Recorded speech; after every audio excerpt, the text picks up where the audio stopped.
All right, Dave, that brings us to the main topic. Would you like to explain your concept?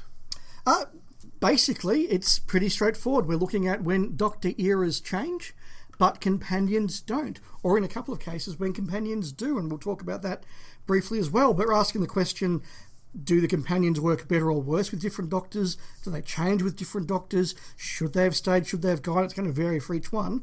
But yeah, I just think it's a part of the show we don't talk about. We talk about the regenerations often as fans, and we have on our podcast. We've done whole episodes on final stories, first stories, regeneration stories. But we don't look always at the companions that bridge those gaps, and I thought that would be interesting to do. Yeah, and I concur, so I'm really looking forward to ripping in.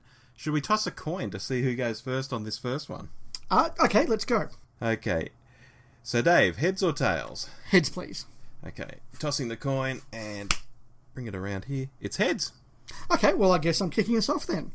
Please. So, the first changeover that I guess we're looking at, very obviously, is the first Doctor to the second, with Ben and Polly being the bridging companions. What's very interesting here, I think, and most important, is that they are very much used in this first regeneration to bridge the audience across. And indeed, having the two companions there does play that role of Ben gets to be the cynical one, saying, I don't know if that's still the Doctor. And Polly gets to be the loyal one who says, no, Ben, it's got to be the Doctor. And eventually, as Polly brings Ben around, the audience is also brought around as well. Yeah, absolutely. And they are a great bridge in that respect. I got to thinking about that scene in An Adventure in Time and Space where Hartnell is photographed welcoming each new companion, and they're sort of posing outside the BBC and having champagne, and it sort of goes through companion after companion. He starts to seem disenchanted with it all, and as the viewer, I think we're meant to feel that, oh yeah, maybe the companions were sort of moving away from the Susans and Vickies that sort of worked well, and as time went on and as Hartnell was walking out the door, his companions maybe weren't a great fit. I agree that they bridged the gap very well, but I think they're much better with the Doctor they go to than the one they're leaving behind. Yeah, it was really interesting when I was thinking about this earlier. We do very much think of them only having a very brief stay with the first Doctor, and in some ways that's true, but they do have 12 episodes with him, which is, for the UK viewers, would have been 3 months. Yes. So they would have been there a while, but it's interesting. I think you're right, Rob. I don't think they ever quite feel at home with the first Doctor in the same way they do with the second. No, not at all. I do think they go wonderfully with the second Doctor. That said, I've never particularly cared for Ben as a character, but Polly, I think, is marvellous. She's my best female companion of the 60s, hands down. But together with Pat, they both make a lot of sense. Obviously, Jamie sort of disrupts that, and although I think Jamie and Polly would have been a good team, that was never on the cards. She was always going to leave with Ben. Yeah, and I think that Jamie does take on that male companion role in the Troughton era, and Ben does kind of get squeezed out a bit there. But it is interesting that in this first bridge, although they've been cast to work with Hartnell, they do, I think, I agree, work better with Troughton. Yeah, oh, without doubt. Now, moving on to Pat Troughton turning into John Pertwee, no one joins the Pert. He pops out of the TARDIS alone. Yeah, that's right. And I think what's interesting here is that in this case, the leaving time of the companions was dictated by the change of Doctor. In that, I think, as most fans know, Fraser Hines was going to leave early in season 6. Then when Troughton said he was going at the end of the season, Fraser said, oh, well, hang on, I'll stay and I'll leave with you. I think that'd be nice. And Wendy Padbury at that point, I remember her talking about this at a convention she did here maybe 8-9 years ago. She said, well, hang on, if you guys are going, I'm going, because I don't want to be the only one hanging around if the rest of the team's going. And then when she found out John Pertwee was going to be the new Doctor, she said, oh, look, I'm definitely going there. Not because she had a problem with Pertwee, but she said, John Pertwee's 6 foot something, I'm 5 foot not much. How are they ever going to do a 2-shot with us? How's it ever going to work? It's going to be completely ridiculous. I worked with Pat where we're just the right heights and builds that Pat can kind of put his arm around me and it's a perfect shot. That can't happen with John Pertwee. It's not going to work. You're leaving. And so Wendy Padbury chose not to bridge a Doctor because of the change of Doctor. And what's ironic there, Dave, is, she's the big brain boffin, Pertwee's first companion is a big brain boffin. That's right, yes. So I think that they would have been very happy to keep Zoe around in some form. I think it could have worked, you know. I mean, I get what she's saying about the height thing, and that might be something she invented over the years, perhaps. Maybe it is a little bit...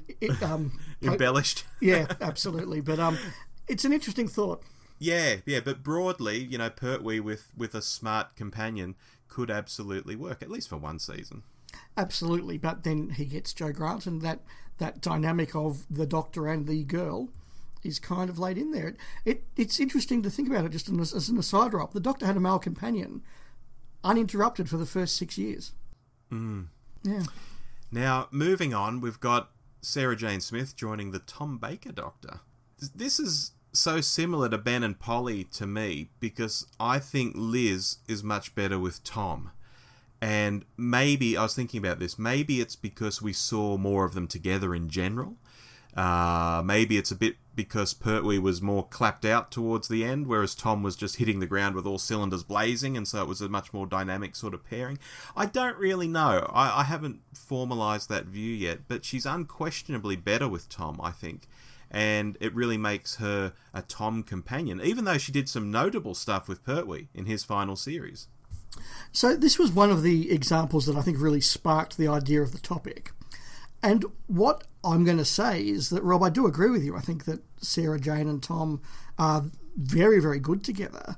But she's almost a completely different companion and a very different character when the Doctor changes. Because if you think about Sarah in season 11, she is very much the journalist, the working girl. In The Time Warrior, she rocks up because she's doing journalist work. Invasion of the Dinosaurs, she's all about, can I get photographs for my article? Planet of the Spiders, she's actually not the Doctor's companion. She's gone off to do some journalist work and then comes to them, hey, guess what? I discovered while I was working on a story. And indeed, that continues in Robot. She's got the shorter hair. She's often wearing the slacks or the trousers. A very particular sort of character. Then once you get into the Tom era and the Doctor leaves at the end of Robot with Sarah and Harry, she hardly ever mentions being a journalist again. There's a passing moment where she does some typewriting in Terror of the Zygons, and there's one line in Android Invasion where she says, oh, I came here on a story. But otherwise, she's not a journalist anymore. She doesn't do that. She's very much the person who travels with the Doctor. Completely different haircut, completely different style of wardrobe. I think a lighter sort of personality that does match better with Tom's sort of more ebullient personality. So I kind of just ask, is she a different character between Doctors? Does that Doctor change Sarah Jane? That's really interesting, because although I'm not going to toss my ideas out, because I do think we saw more of them together. I do think Tom was more ebullient and all of that. For sure, absolutely. But what you're saying, I think, is the cherry on top. Yeah, she actually is remarkably different now that I think about it. You're quite right. Yeah, so I don't know if that's for better or worse. Well, I guess it is for better. I think it's better. And what's really interesting is that at the time that Liz Sladen was cast to be Sarah Jane Smith, John Pertwee had no intention of leaving the role. The assumption was that he could continue for as long as he wanted. Now, we all know circumstances changed, and in the middle of season 11, he decided that would be his last. So Liz Sladen was cast to be John Pertwee's companion, and it really is just dumb luck that her and Tom Baker work so well together. Well, they're both Liverpudlians, aren't they? I mean, neither of them has the accent, but I think I'm right in saying that is right. Yes, Liverpudlian. Yeah. So there was some shared background there as well. Yeah. Shall I take us then on to the bridge between Tom and Davo? Please. Now, there's a lot to say here, because this is perhaps the first time that a producer has really sat down and tried to craft the companions over the bridge between Doctors, because, as I'm sure fans all know, J&T knew that Tom Baker leaving after 7 years and just stamping his personality on the show so much, the audience would struggle perhaps to adopt the new Doctor. So Tegan and Nyssa are brought in to be bridging characters across the transition, and really are designed to work with Davo in a way that other companions weren't designed to work with the new Doctors, and we'll talk about them in a moment. But it does also have Adric, who was designed to work with Tom Baker. And I've said before, and I'm standing by this, going back and thinking about it now, Adric and Tom together really works so well. There's that mentoring feel, that benevolent uncle feel, that wide-eyed young person with a mentor feel that works really well, particularly in stuff like Keeper of Traken and Legopolis. Yes. And just does not work with Davo. Davo isn't the right look or age or personality to be a mentor, and kind of he just becomes an older brother, which means that Adric kind of becomes the irritating younger brother, and that dynamic's kind of awful. Yeah.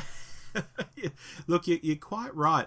Before we go back to Adric, though, was Nyssa originally meant to be a companion? I have this in my head that she was just very good, so they thought, oh, we'll keep her as well.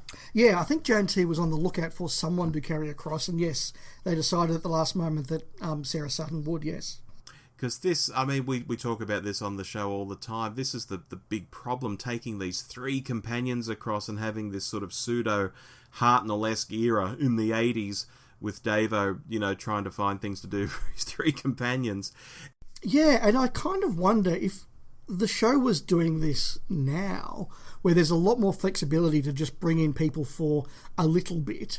Wouldn't this sort of just come in for Traken, Legopolis, Castrovalva, and maybe be written out in Castrovalva or Fort of Doomsday, and just be that bridging character? Well, look, they can be, although obviously when you get to the Whittaker era, we're lumbered again with 3 companions, and we're lumbered again with huge guest casts, and no one has enough time to do anything. It's like they haven't learned or don't realise that someone could come in and be a companion for 2 or 3 episodes. It's very strange. It is. Do you think that Nyssa works better or worse with Tom and Davo, or is it hard to really tell? Nyssa, I think, can get along with either of those doctors. Yeah. Because I think she's just that personality who can do that. Tegan, though, I think is undoubtedly better with Davo, because he's the softer touch and she can yell and scream and he'll take it and and then snap back with some sort of remark. Whereas I think with Tom, it just would have been like oil and water from the start. I'm just imagining now Tegan having some of her little tantrums at the 4th Doctor, and in that sort of Tom Baker voice, just, well, get them out of the TARDIS then. Yeah, she would not have gone long term with the 4th Doctor, that's for sure. And look, I do agree with you. Adric and Tom, yes, works much better as characters. Obviously, as real life people, they didn't work together well at all. But as the characters, yes, big tick. Yeah, and do you think that having those characters actually does what J&T wanted and does bridge the gap for the audience? I think it does, because of the nature of Davo's first story. In Castrovalva, the companions are sort of doing all the stuff while the Doctor's sitting in his little Zero cabinet and all of that before he sort of comes alive, so to speak. But I don't know if I don't know what came first, the chicken or the egg in this respect. Did they write that because they had all those companions, or was it the plan all along? Yeah, and I do kind of wonder if it gave them a bit of an out, or maybe a bit of a cheat that didn't work so well, in that because they can allow Nyssa and Tegan to carry the story for the first 2.5, 3 episodes, the Doctor isn't in the first 2.5, 3 episodes nearly enough, and maybe that's to his detriment, and that's something I think we'll revisit when we get to Matt Smith, I think. Yeah, good point. Well, look, let's move on then. This is one I'll take lead on. Peri joining Colin Baker's 6th Doctor. Now, I think this is probably the companion change or crossover as we're calling it, that I most regret on this whole list. Because I think the occasionally sassy, pretend sort of American that Peri is a really good fit for Davo.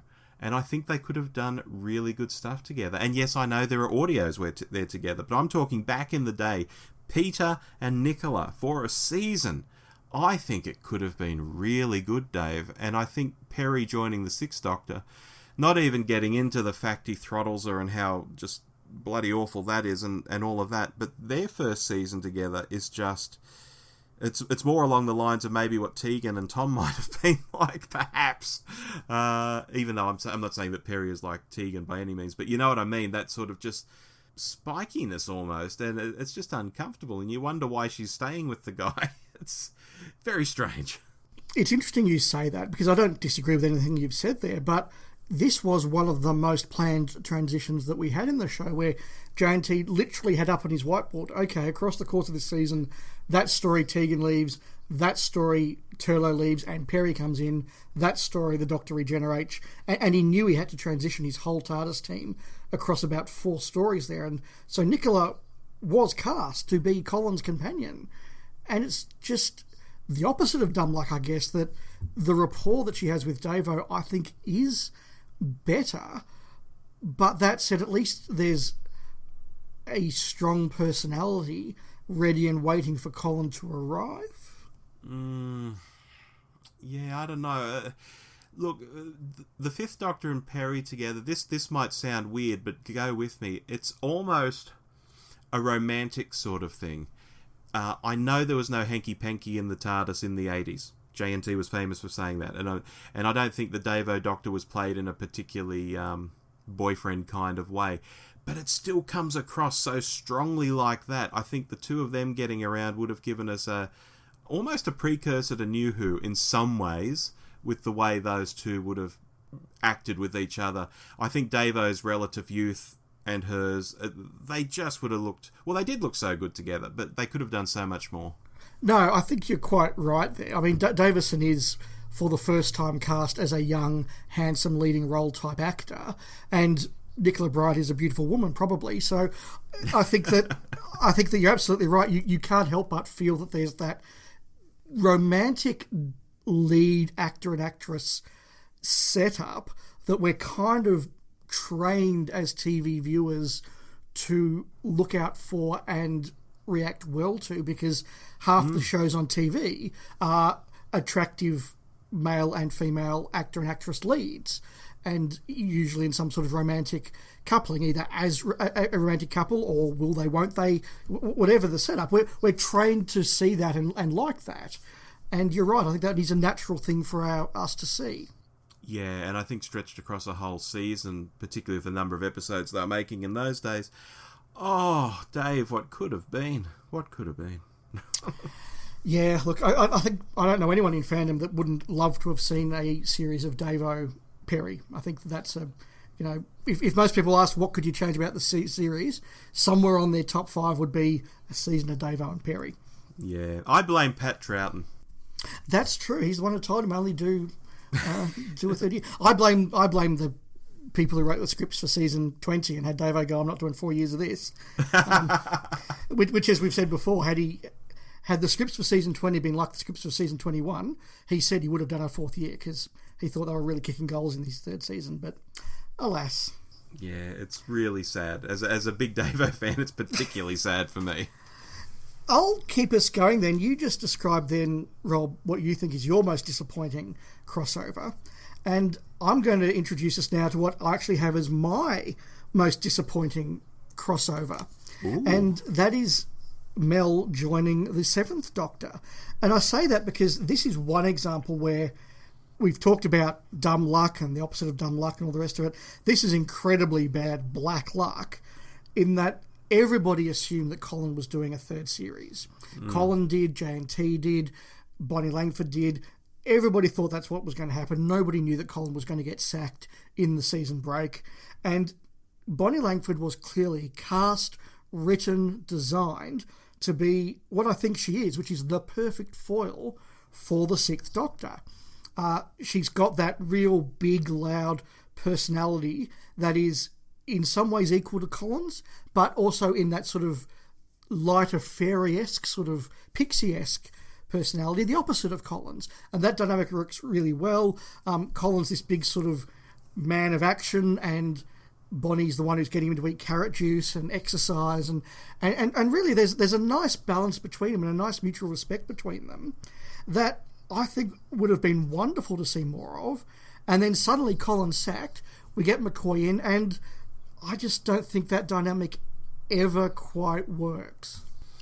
I think it's a stage thing, Dave, and I know Sylvester McCoy was a stage actor too, but I think the Colin Baker style of stage acting and the Bonnie Langford style kind of mesh better together. Does absolutely. that make sense? Absolutely. They're both big theatre, pantomime, I am an actor type personalities. And yeah, they do complement each other and they're on the same level. Yeah, so, I mean, I was actually, to be completely honest, I was a bit undecided on this one because I think Bonnie is alright, even decent at times with Sylve, but on balance, I noted here that I think she's probably better with Colin. She has that bizarre introduction where we're looking at a story from the future and then her self from the future starts adventuring with the Doctor in the present and all that sort of weird sort of stuff. And they're just not very long together because we've already seen her big story with him in Vervoids. Then we get that little two-parter, and then that's it for Colin. You know, so it's, even though we only get that, I still say they're better together, though. Yeah, look, that's right. I think it's very telling that, in my opinion, Bonnie Langford's best story, certainly with the Seventh Doctor, is Delta and the Bannerman, where she actually gets to go off and kind of have her own part of the plot in many ways. She's very independent. She's the one that befriends Delta, whereas Sylvester gets to go off with Ray and kind of have a separate adventure with a substitute companion. And I think that's very, very telling. And the final point I guess I'll make is just on that one about dynamics. And you're right, Bonnie and Colin are big, big actors. And Sylvester is at his best when he's doing the evil from the dawn of time. Very quiet, very dark. And then you've got Bonnie coming in, and they just don't complement each other. It's not a slight on either of them, but she was cast to be Colin's offsider, and McCoy is just such a different Doctor. Completely agree on that one. Now, moving on to the McGann Doctor, this is similar to Pertwee. No one joins with the Paul McGann Doctor.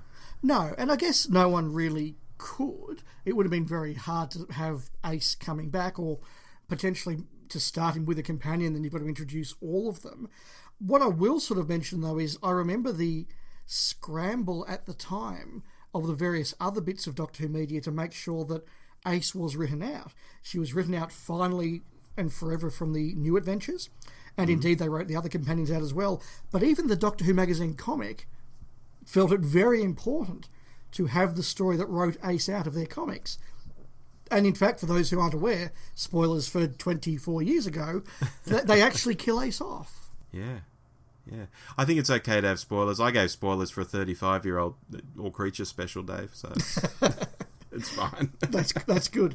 That's good. But yes, Paul McGann doesn't arrive in the TARDIS with no companion and leaves with no companion. Yeah, which really surprised me at the time, because it was all leading up to that. They have the kiss. At the time, I was like, oh my God, Doctor Who, what are you doing? But then he didn't leave with her. And I thought, what's all that about? That was interesting.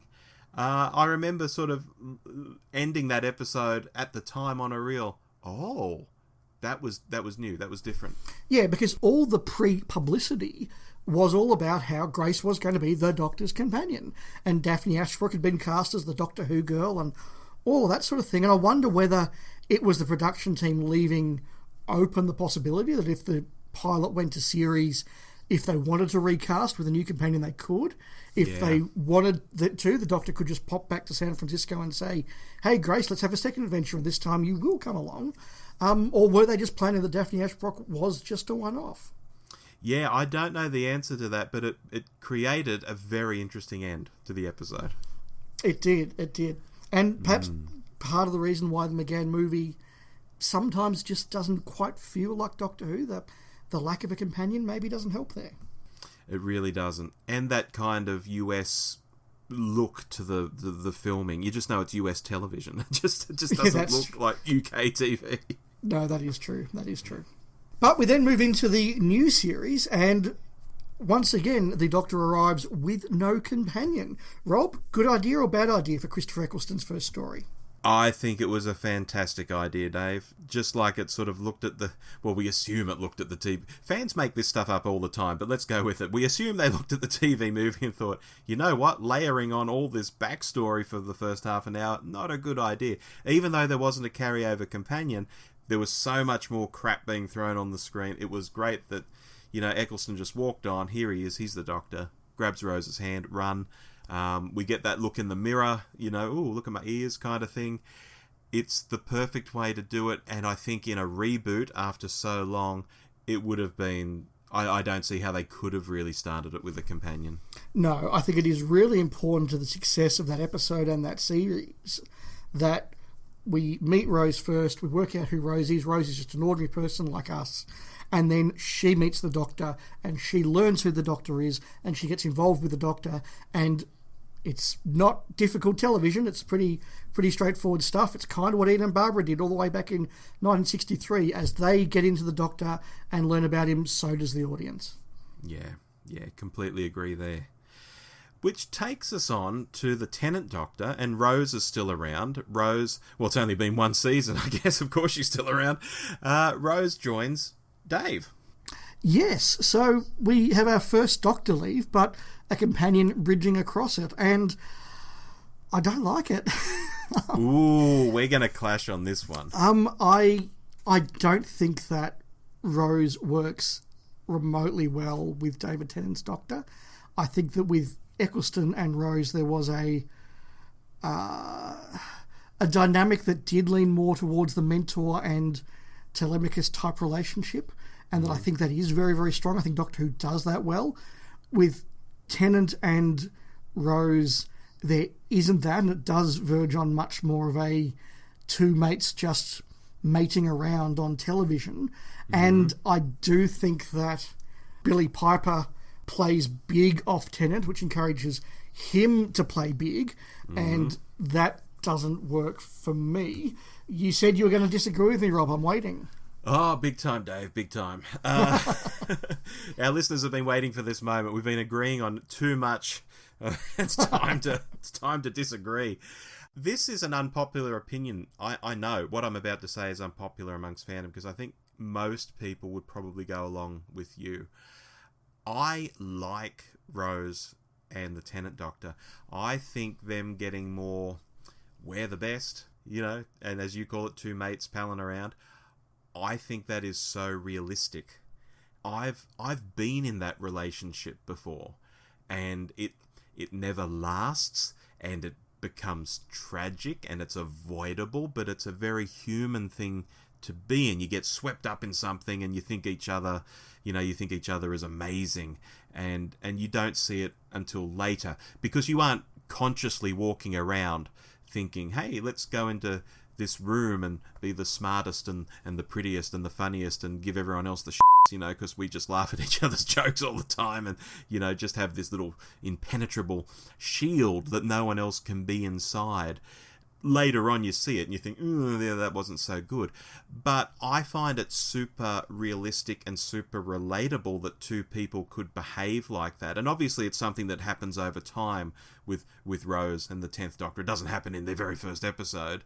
But I think the way their relationship goes is very realistic, and I actually like it. I totally disagree with you, and by the pre-credits, or is it maybe the first scene of Tooth and Claw where they're just stuffing around with Queen Victoria, to use the description once applied to the Channel 9 cricket team, acting like the matiest mates who ever mated on television. I just was annoyed by them. So look, we disagree there. But I would do it, Dave. I would do it if I was in Tennant's shoes with Queen Victoria. That's probably how I would act. So I'm like, yeah, I get this. Sure, but what's more important, realism or watchability? Ooh, well, to me, the realism makes it watchable. If I can fudge it that way. Okay, well, look, I mean, we're clearly coming at that from two different places, so that's fair enough. I'm not going to agree, neither are you, that's fine. No. But let me ask the question. Yeah. We just said a moment ago that Rose is the viewer's in to meeting Christopher Eccleston. Is it fair to say that in the Christmas Invasion, she is again the audience in to learning what regeneration is, learning what the new Doctor is, and discovering him?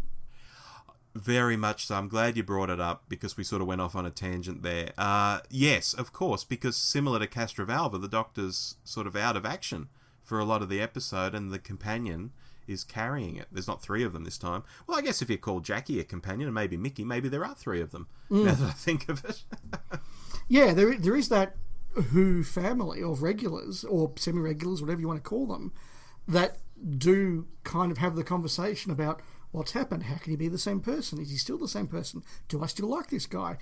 which I guess there would be a lot of members of the audience who hadn't watched the classic season, and they're going, hang on, you've just recast the lead. How does that work? Yeah, after only one season, of course. Yeah. So whether or not you think it works afterwards, I mean, we disagree. Credit to Rose for really, in that first 2 seasons, I guess, just being a very effective audience in to the universe. Absolutely. Which brings us to the Smith Doctor, and you were saying earlier that you have some real thoughts in this area, because, again, no one joins with Smithy. No, so to me, he's very much the opposite of Davison, and that is that in this case you've got a soft reboot of the show. For the first time in the new series, the showrunner has changed. RTD has made the, I think, appropriate call that at the end of his time as the Doctor, he will have locked off everything. He will have written out his Doctor, written out his companions, written out his supporting characters. They all get neatly put in a little box and put away, and Moffat gets a clean slate. And I think that's really important. And I think that what's important here is that Smith is given time to be introduced as the Doctor, and then he introduces us to a companion. That means that he actually gets to establish himself in a stronger way than I think Davo was allowed to, both being very young actors to come in and play the role that I suspect a lot of the audience would have had some doubts about. And I think Smith did need that extra time to really stamp himself on the role, rather than have the story be about a companion and then introduce him in. Yeah, I had massive doubts when Smith was cast, I've got to say. I thought, what the bloody hell is Doctor Who doing? We've had a youngish sort of Doctor, but surely it's now time to have some, grey-haired old bloke. Probably something like a Capaldi is what I was looking for after Tennant. But he wasn't, and you're right, it does help him in a big way. I think, though, that what also helps him is just that first episode, the 11th hour, is just so well written. You go back to it now, it's one of... Should I say it's the best? No, it's at least one of the best intro stories for a Doctor, I think, in the whole series. I think it's an extraordinary little sort of first story. Yeah, I think it's good. I don't think it's all that, but I think it's fine. But are there many that you'd put in front of it? Christmas Invasion, Rose. Yeah, after that, maybe not. Or Spearhead. Oh, well, if we're going back to classics, yeah, Spearhead. Hey, there's heaps I'll put in front of it, if I was perfectly honest. Not the Twin Dilemma, though. No. Or Time in the Rani. No. So it's maybe in the middle of the pile somewhere. But it's really interesting, though. Smith is given some really doctorish moments, like overt, almost, in my mind, kind of like almost a little bit gauche Doctor Who moments, like, hey, let's have him eating custard and fish fingers. How Doctor Who and wacky is that? And I know that there are a lot of people who came in with Tennant for whom that was a signal to absolutely go, hey, this is your guy. And it does mean that episode is about the Doctor less than it is about Amy, which is unusual, but I think the right choice for Smithy. And what's interesting, though, is Amy still has a clear story in that, being the little girl who gets left behind, and she's made these little, figurines of the Doctor and drawings and all that sort of stuff. Yeah, she does still have a story. It was a bit creepy, though. Well, look, it is creepy, and then she tries to have sex with him an episode or two later, but we won't go there. No, that's not what we're talking about this month. Next month, sex in the TARDIS. No. Look, Smithy, a great intro. I'm happy that he didn't have a follow over companion. I think, you're quite right. It's the change in era. I don't think it would have suited it at all. Yeah. Yeah, that's the big one for me. But Moffat's first changeover, do you want to take us through that, Rob? Yes, now this is Clara obviously joining with the Capaldi 12th Doctor. I found this very bizarre, because you had the Smith Doctor having to call her and explain why he's different, even though if any companion should have been well across the fact he's been all sorts of different people, it should be her, the one who's gone through his whole time stream. I just found that, it was a nice moment, like, have I got old, what do I look like, he'll need help. All that stuff he was saying was nice, but I thought it was a very bizarre sort of way to introduce this character. I thought you should have known that about him. I did like the no hugging thing, though. Although Moffat sort of took that a bit far with this Doctor trying to be so alien he didn't know, oh God, what was it, when she would be wearing makeup or very basic stuff, and we were meant to think, oh look, he's so alien with her, look at that. But it was always stuff that a blind idiot wouldn't notice. So I didn't like that aspect of how these two sort of came together. Towards the end, though, it got better. That scene in the diner where he's playing her theme on the guitar but doesn't know who she is when he's having the conversation with her, that's very sad. It's very affecting. She comes back in the final episode in that terrible green screen moment, Dave. That's actually not too bad. She says some nice stuff there. But there's a lot I dislike about Clara and the Capaldi Doctor in general. Might be to do a bit with how they treated her character as well. I've spoken for so long, I'm waffling, I know, but I'm not too happy with Clara coming on for Capaldi. I think if she had to come on, she should have left at the end of his first season. I think there was better companions to come, like Bill Potts. So, I'm broadly going to agree with you, and I actually had some very similar notes to you. Having just said that Moffat's first Doctor introduction is so seamlessly done and hits all the right notes, I do think that this transition and the companion's role in it was very, very clunky. And to have the very unsubtle and very literal moment, as you described there, Rob, of the ex-Doctor ringing up the companion and saying, make sure you tell the audience it's okay that he's older. Like it wasn't even subtle. It was just so unsubtle and so clunky. And I think that Moffat is better than that. And yes. I just think it also kind of betrays a lack of confidence by the production team, where they're like, you know what, this is a show that's kind of developed a reputation for the Doctor being a bit young and a bit sexy, and Capaldi, well look, he's a sexy mature guy, but he's not that kind of young and sexy, and oh gee, we're rolling the dice here, and maybe the audience won't like it, and maybe we're not confident, and let's literally have Matt Smith ring up and face the camera and say, hey everyone, it's okay to keep watching. Like, it just doesn't feel confident. And so I think that although Clara is there to bridge that gap and be that audience figure to do it, it's done in a very bad way. But let me say, I think that by this stage the companion is so much the co-star of the show that I don't think Clara is better or worse with either of those Doctors. I think she works or doesn't work, depending on your view of her, in equal measure with both of them. And in fact, the change of Doctor really doesn't change her personality or her role at all.